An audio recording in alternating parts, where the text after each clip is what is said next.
नमस्कार। एक मज़ेदार आर्टिकल आज के अखबार में छपा है, जिसे पढ़ने का अभी-अभी मौका मिला और पढ़ कर के मुझे बहुत अच्छा लगा। तो इच्छा हुई कि इसे आपके साथ साझा किया जाए।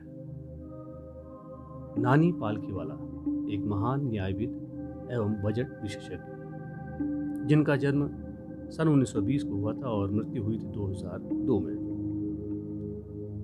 उन्हीं के बारे में यह आर्टिकल है, जिसका शीर्षक है शानदार दलीलों से दर्ज हुआ इतिहास। जरूरी नहीं है कि जिंदगी में जो आप चाहो वही हो जाए।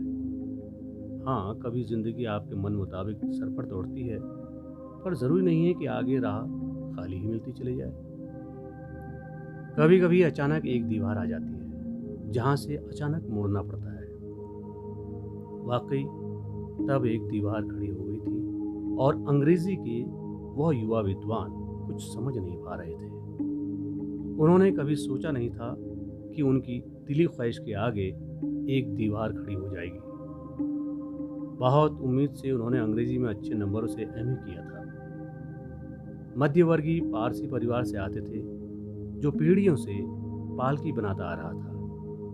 व्याख्याता बनने पर परिवार की भी ख्याति बढ़ती।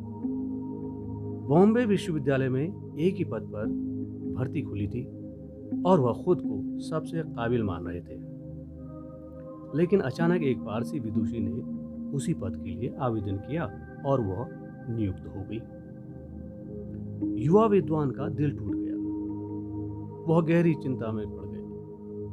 अव्वल तो अंग्रेजी विभाग में भर्ती वर्षों में कभी खुलती है और आगे के वर्ष में भर्ती खुले न खुले, कितना इंतजार किया जाए। सामने तो दीवार है, अब किधर मुड़ा जाए। यह तय किया कि आगे कुछ और पढ़ाई कर लेते हैं। हालांकि तब तक ज्यादातर पाठ्यक्रमों में प्रवेश प्रक्रिया पूरी हो चुकी थी। हाँ, एक विधि का पाठ्यक्रम ऐसा था जिसमें दाखिला मिल सकता था। विद्वान ने तय किया कि उनकी अंग्रेजी अच्छी है, तो क्यों ना वकालत की पढ़ाई कर ली जाए। यह फैसला निर्णायक साबित हुआ। जल्द ही उन्होंने महसूस किया कि वह वकालत के लिए ही बने हैं। महज 24 की उम्र में वह एक बहुत नामी वकील की टीम में शामिल हो गए।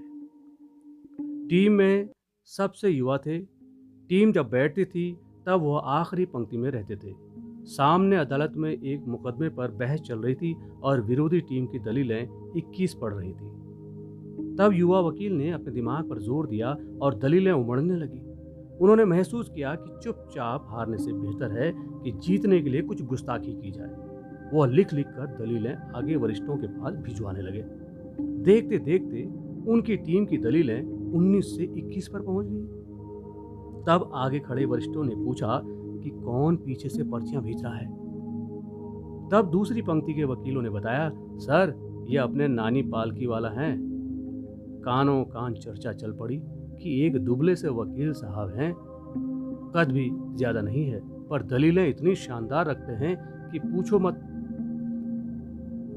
नानी पालकीवाला को अपनी मुकम्मल दलीलों की वजह से चंद वर्षों में ही इतनी कामयाबी नसीब हुई कि वह उस महिला व्याख्याता को लगभग हर साल भोज पर बुलाने लगे। जानते हैं क्यों?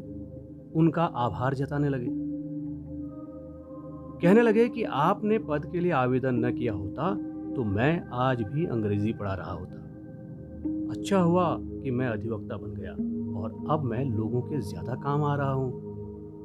वाकई जब नानी अदालत में पेश होते थे तब उन्हें सुनने के लिए दूर दूर से वकील पधारते थे। यहां भी जिंदगी की दौड़ सिर्फ वकालत पर नहीं थमी। आजाद देश में जब बड़े बड़ों को टैक्स ने परेशान किया, तब नानी ने इस विषय पर महारत हासिल की और सलाह देने लगे। साल 1958 में केंद्रीय बजट के पेश होने के बाद उन्होंने अपनी मित्र मंडली को बहुत आकर्षक ढंग से बजट समझाया। फिर तो हर साल बजट से पहले लोगों को इंतजार रहने लगा कि नानी बजट पर क्या बोलेंगे। इधर बजट पेश होता और उधर नानी का शानदार बजट व्याख्यान शुरू हो जाता। एक दौर आया जब उन्हें सुनने के लिए बड़े सभागार या किसी स्टेडियम की जरूरत पड़ने लगी। नानी के नाना रूप थे और हर रूप चमकीला था। केशवानंद भारती जैसे प्रसिद्ध मामले में जब देश का संविधान मुश्किल में पड़ा, तब सर्वोच्च न्यायालय में नानी पालकीवाला संविधान के संरक्षक बनकर खड़े हो गए। यह सिद्ध कर दिया कि संविधान को बचाना जरूरी है और संविधान के मूलभूत सिद्धांतों में कोई संशोधन नहीं होना चाहिए। वहां मौजूद न्यायमूर्तियों ने यहां तक माना कि उस दिन संविधान के पक्ष में नानी नहीं बोल रहे थे, बल्कि उनके माध्यम से कोई दैवी शक्ति बोल रही थी। नानी पालकीवाला को यह देश कभी भूल नहीं सकता। बजट की बात हो या संविधान की चर्चा, वह जरूर याद आते हैं। उनकी यादगार अलहदा दलीलों का एक नमूना देखिए। हमें यह धरती अपने पूर्वजों से विरासत में नहीं मिली है, हमने इसे अपने बच्चों से उधार लिया है। संविधान संरक्षक नानी हमें सचेत कर गए हैं कि लोकतंत्र का अस्तित्व केवल वैधता पर नहीं, सांविधानिक नैतिकता पर निर्भर है और कानून से चलने की तमन्ना हुक्मरान के दिल में हमेशा जिंदा रहनी चाहिए।